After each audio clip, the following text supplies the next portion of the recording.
안녕하세요. 인사이트 사도행전 집세 박은서 목사입니다. 오늘은 사도행전 1장을 아주 인텐시브하게 한 10분 정도에 걸쳐서 다뤄보도록 하겠습니다. 사도행전과 사도행전 1장에서 가장 중요한 구절이 있다면 사도행전 1장 8절입니다. 예수님께서 승천하시면서 제자들에게 성령이 임하고 또 너희가 권능을 받아서 예루살렘, 유다, 사마리아와 땅끝까지 증인이 되라라고 말씀하셨기 때문에 그렇습니다. 여기에서 말하는 예루살렘, 유다, 사마리아와 이 땅끝에 관한 부분이 사도행전 전체적으로 봤을 때에는 지리적인 관점과 연관되어 있는 것을 알 수 있습니다. 사도행전 1장부터 7장은 예루살렘, 그 다음에 8장부터 12장은 유대와 사마리아와, 그 다음에 13장부터는 바울을 중심으로 한 로마까지 이루어지는 땅끝까지의 그 증인된 삶이 기록되어 있기 때문에 그렇습니다. 그래서 사도행전 1장 8절이 사도행전 전체의 지리적인 구조와 연결되어 있는 것들을 알 수 있고요. 또 인물의 중심으로 보자면 1장부터 12장까지는 베드로를 중심으로 한 인물이 보이고 13장부터는 바울을 중심으로 한 인물이 강조되어 있는 것을 알 수 있습니다. 사도행전의 저자 누가는 이 바울을 베드로와만큼 또 베드로와 같은 사도성을 부여하고 있는 것들을 알 수 있습니다. 그래서 베드로와 바울을 비교해 본다면 정말로 유사한 기적과 또 설교와 감옥에서 탈출하는 등등 또 죽은 사람을 살리는 등등의 놀라운 일들이 거의 일치되고 있는 것들을 알 수 있죠. 1장을 좀 몇 가지 중요한 부분으로 나눠보도록 하겠습니다. 그래서 1장 1절에 보면 데오빌로여라고 시작하고 있는데요. 여기서 데오빌로여라는 이 말은 실질적인 인물일 가능성이 있습니다. 누가복음 1장에서도 데오빌로 가카여라고 되어 있고 사도행전 1장 1절에 보면 데오빌로 내가 먼저 쓴 글에는 이라고 언급되어 있기 때문에 그렇습니다. 그래서 이 데오빌로가 로마의 중요한 지위에 있는 그 관리의 가능성도 있고 또 하나는 데오빌로 말 자체가 데오스 하나님과 필레오 친구, 사랑 이런 의미를 가지고 있는 이 두 단어가 합성되었기 때문에 하나님의 친구, 하나님의 사랑하는 사람이라는 의미를 가지고 있어서 1세기 당시에 흔한 이름이었기 때문에 이것은 이제 공동체, 어떤 교회로 볼 수도 있는 부분이 있겠죠. 그래서 데오빌로를 개인이나 공동체로 볼 수 있다라고 이야기합니다. 저는 개인적으로 그 개인일 가능성이 높다고 생각합니다. 그리고 사도행전 1장 1절부터 2절은 먼저 쓴 글에는 이라는 것을 언급하면서 바로 먼저 쓴 글이 누가복음이죠. 그래서 누가복음은 어떤 기록을 했는가? 예수님이 행하시고 가르치시고 그다음에 제자를 택하시고 성령으로 명하셔서 승천하는 날까지의 일을 기록했다. 이것이 이제 누가복음의 기록 목적을 나오는 것을 알 수 있고요. 그 다음에 사도행전 1장 3절부터 5절까지는 예수님께서 부활 후 그럼 무엇을 하셨는가 했을 때 1장 3절에 하나님의 나라 일을 말씀하셨고 40일 동안 활동하셨으며 그 다음에 약속하신 것 성령을 기다려라 그리고 성령이 세례를 받을 것이다 라는 말씀을 해주셨죠. 그러면서 1장 6절부터 12절 11절까지는 예수님과 제자들 대화 그리고 예수님에서 승천하시는 장면을 나와 있는 것들을 알 수 있습니다.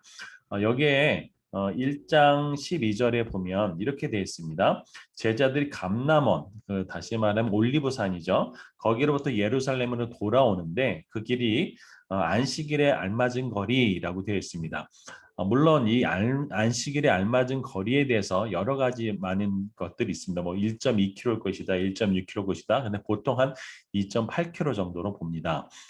그 다음에 1장 13절부터 14절에 보면은 예수님의 승천 이후에 다락방에 모여서 있는 기도하는 사람들의 이제 명단이 나와 있는데 1장 13절에는 11명의 제자들이 나와 있죠.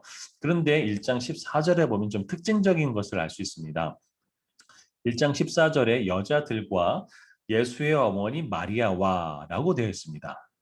예수의 어머니보다 먼저 언급된 여자들이 있죠. 그 여자들이 누굴까요? 예, 바로 사도행전의 중요한 메시지 중에 하나인 부활의 증인. 그 증인들이 있죠. 예를 들면 막달라 마리아라든가 누가복음 24장 10절에 보면 요한나라든가 그다음에 야고보의 모친 마리아 또 그와 함께하는 다른 여자들. 그래서 이 여자들이라는 것이 예수님의 어머니보다 더 먼저 쓰여졌다는 것은 누가의 의도가 있는 것이라는 것들을 알 수 있죠. 그 의도는 바로 뭐냐면 부활의 증인이 중요하다라는 것이죠. 실제로 누가복음 1장 사도행전 1장 15절부터 26절까지는 가룟 유다 대신에 결혼된 인원을 충원하기 위해서 제비를 뽑는 장면이 나오는데 그 거기에 사도대의 조건이 뭐냐면 시간적으로 또 함께 있었고 그 다음에 예수 그리스도의 부활을 증거할 사람 그 사람이 사도의 조건에 들어가는 것을 알 수 있죠. 이후에 베드로나 바울과 같이 그의 설교 속에서도 가장 중요한 메시지 중에 하나면 예수 그리스도가 십자가에서 죽으시고 부활하셨다는 것이 바로 우리가 그것에 대한 증이다라고 얘기하고 있죠. 그래서 사도행전 전체를 통과하는 그 흐름 중에 하나는 바로 증인이라는 개념. 그래서 사도행전 1장 8절에 증인이 되라라고 했을 때 그 증인은 바로 부활의 증인이라는 것들을 알 수 있습니다.